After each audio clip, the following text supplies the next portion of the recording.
अवधूत चिंतन श्री गुरुदेव दत्त श्रीपाद श्री वल्लभ लीलामृत अध्याय 7 भाग 2 श्री दत्तात्रयांचा विष्णू दत्तावर अनुग्रह वृत्तांत।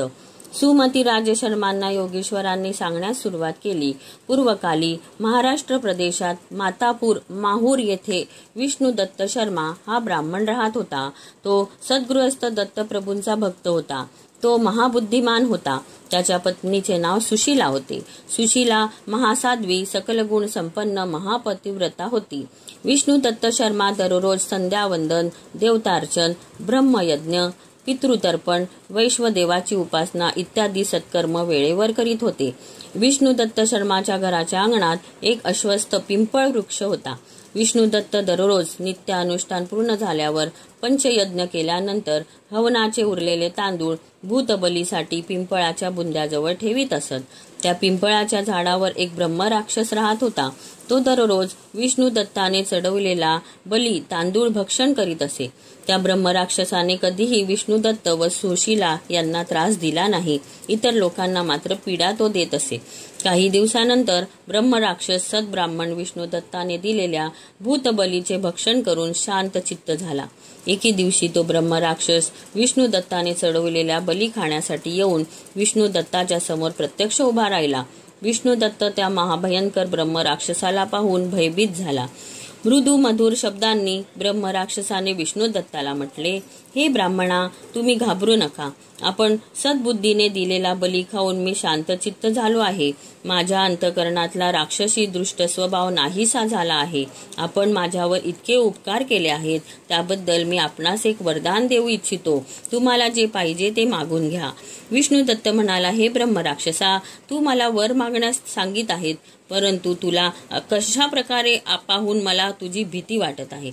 तरीही तुझ्या बोलण्यावरून तू दिसतो तसा नाहीस असेच मला वाटते आहे। तरी सुद्धा मी तुझ्याकडे कोणता वर मागावा हे मला सुचत नाही। मी घरात जाऊन याविषयी माझ्या पत्नीबरोबर विचार विनिमय करून येतो, तोपर्यंत तू इथेच थांब, असे सांगून विष्णू दत्त घरात गेला।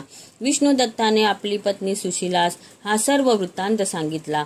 निश्चय करून ते दोघे ब्रह्मराक्षसाजवळ आले व सुशीला ब्रह्मराक्षसाला म्हणाली, हे महात्मा, या माया संसारात आम्हाला कोणत्याच प्रकारचा मोह नाही।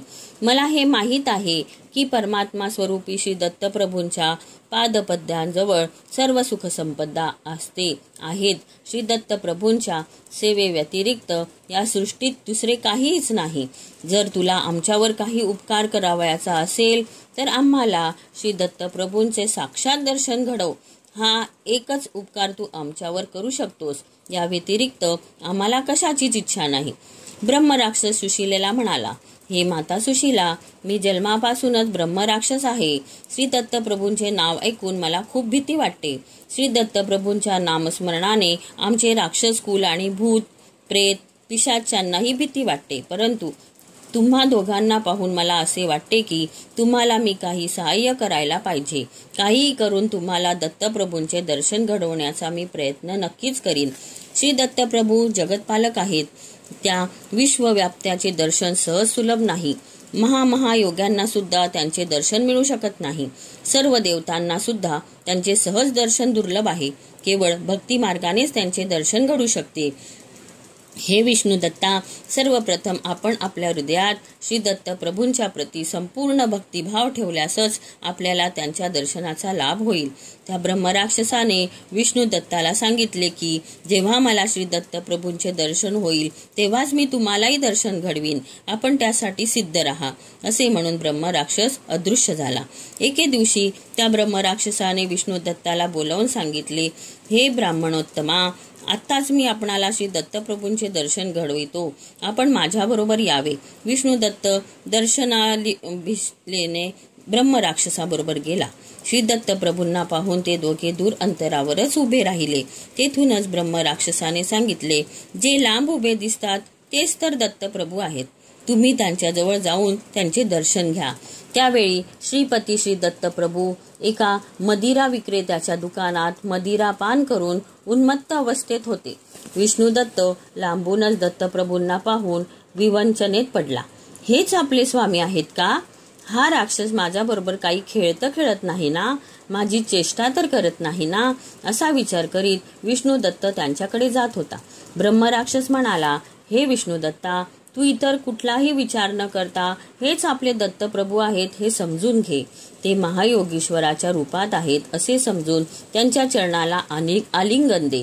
तेव्हा विष्णुदत्त ब्रह्मराक्षसाला म्हणाला, हा मदिरासक्त माणूस माझे दत्तप्रभू कसे काय असू शकतात? विष्णुदत्ताने स्वामींच्या विषयी संशय प्रकट करताच दत्तप्रभू तर अदृश्यच झाले.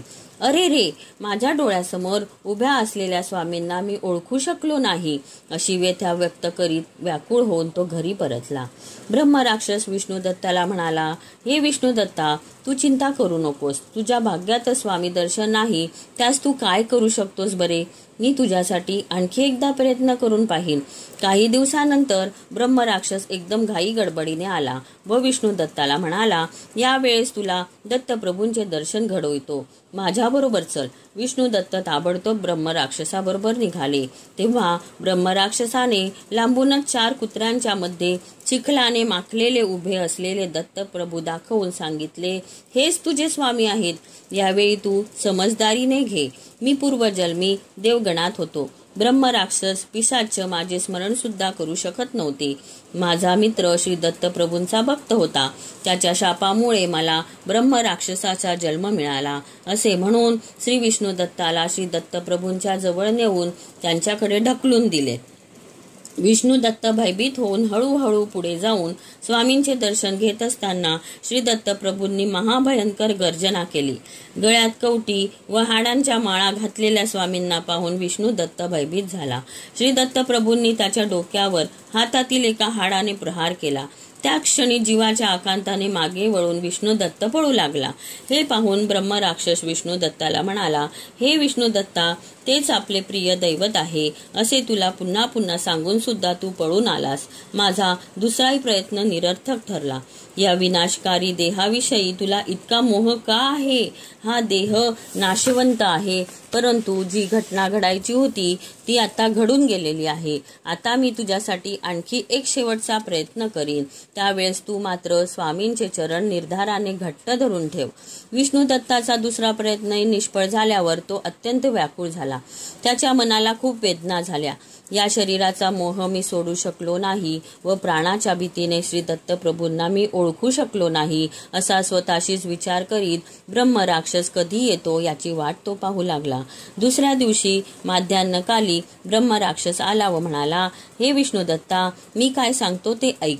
श्री दत्तप्रभूंच्या दर्शनाचा हा तिसरा प्रयत्न आहे. यावेळी दृढ संकल्प करून प्रयत्न कर. श्री गुरूंचे चरण सोडायचेच नाहीत असा निश्चय कर, असे सांगून दुरूनच श्री दत्तप्रभूंना त्याने दाखवले. एका मेलेल्या गाढवाला खरेदी करून त्याचे मांस कुत्रे व कावळ्यांना खायला घालणाऱ्या एका चांडाळ रूपात उभ्या असलेल्या व्यक्तीला दाखवून, हाच तुमचा दत्तप्रभू आहे. आपण माझ्या शब्दांवर विश्वास ठेवून निसंदेह होऊन त्या सद्गुरूंचे चरण धरून ठेवा व जोपर्यंत स्वामी अभय देत नाही तोपर्यंत त्यांचे चरण सोडू नका, असे ब्रह्मराक्षसाने विष्णुदत्ताला सांगितले. विष्णुदत्त हा किळसवाणा प्रकार पाहून व अस्वच्छ जागेत जाण्यासाठी त्याला घृणा, शरम व भीती वाटत होती. पुढे जाण्यासाठी त्याचे मन कचरत होते. तो मागे जाण्याचा विचार करू लागला, परंतु त्याला त्याच्या पत्नीने सांगितले होते ते आठवले.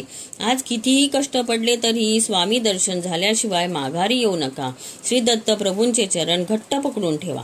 विष्णुदत्ताने विचार केला, काहीही करून श्री दत्त स्वामींचे दर्शन घेईन अथवा माझ्या शरीराचे दहन करीन, असा निश्चय करून श्री दत्त स्वामींच्या पायाजवळ जाऊन त्याने त्यांचे चरण पकडले. पाहिमाम पाहिमाम श्री दत्तप्रभू, अशा प्रकारे अनेक वेळा त्यांची प्रार्थना केली. श्री दत्तप्रभू विष्णुदत्ताला हाडाने व मांसाच्या तुकड्यांनी मारित होते, तरी सुद्धा विष्णुदत्ताने त्यांचे चरण काही सोडले नाही. श्री दत्तप्रभूंनी विष्णुदत्ताच्या केसांना पकडून ढकलून दिले, परंतु विष्णुदत्ताने गुरुचरण हे सोडलेच नाही. श्री दत्तप्रभूंना विष्णुदत्ताची दया आली व करुणेने त्याला म्हणाले, हे विष्णुदत्ता, तू माझ्याकडे 3 वेळा आलास. तू पाहिलेस मी तर भ्रष्ट झालो आहे. माझ्याकडे तुझे असे काय काम आहे? तुला काय पाहिजे? ते तू मागून घे. स्वामी, कोणत्या जन्माच्या पुण्यफलाने व वरदानाने आपल्या दर्शनाचे भाग्य मला मिळाले आहे. मी धन्य झालो. हे देवाधिदेवा, येणाऱ्या काही दिवसात माझ्या घरी पितृश्राद्ध आहे. त्याविषयी आपण माझ्या घरी भोक्त्याच्या रूपाने यावे असे आमंत्रण मी देत आहे. अवधूत चिंतन. श्री गुरुदेव दत्त. श्रीपादराजं शरणं प्रपद्ये.